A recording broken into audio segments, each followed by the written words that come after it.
Assalamualaikum. Welcome back to my YouTube channel Study with Manahil Khan. I hope you all are doing well. Class 10 Chemistry. Let's start.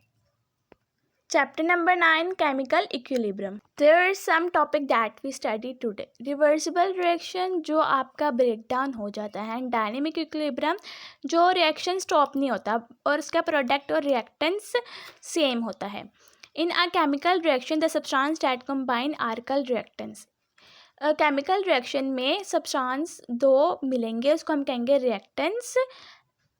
मतलब ये कि इसमें अगर hydrogen और oxygen मिलेगा तो वो हमारा होगा reactants. And a new substance form are product, और नया सब्सटेंस बनेगा उसे हम कहेंगे प्रोडक्ट. जैसे हाइड्रोजन और ऑक्सीजन को हमने मिलाया और क्या हमारे पास आंसर आ गया, वाटर. अब इस लाइन में भी वही बताया हुआ है. Most of the reaction in which the product do not combine to reactants are called irreversible reaction. बहुत से रिएक्टेंट जिसमें प्रोडक्ट जो है वो रिएक्टेंट्स में नहीं टूटता उसे हम कहते हैं irreversible reaction. They are suppose to complete are represented by putting a single arrow.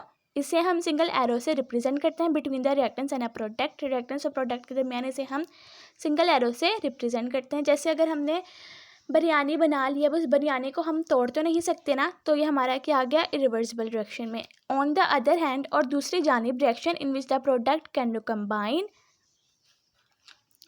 To form reactants are called reversible reaction. अब दूसरे जानिब रिएक्टेंट्स प्रोडक्ट में टूट सकता है, उसे हम कहेंगे रिवर्सिबल रिएक्शन.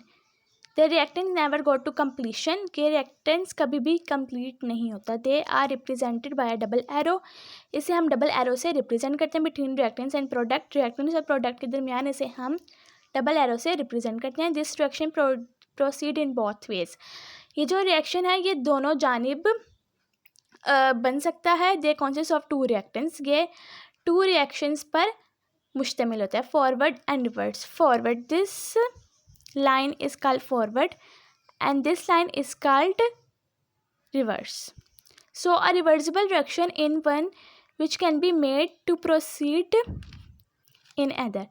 अब रिवर्सिबल रिएक्शन जो है वो दोनों जानिब से होता है, मतलब ये किसी पे भी बन सकता है depending upon the condition. Condition पे आप डिपेंड होगा. अगर कंडीशन हमारी रिएक्टेंट से प्रोडक्ट में जा रही है तो उसमें भी होगा, प्रोडक्ट से रिएक्टेंट्स में भी आ रही है तो ये उसमें भी डिपेंड हो सकता है. I hope you understand my video. Please remember me in your prayers. खुदा हाफिज़.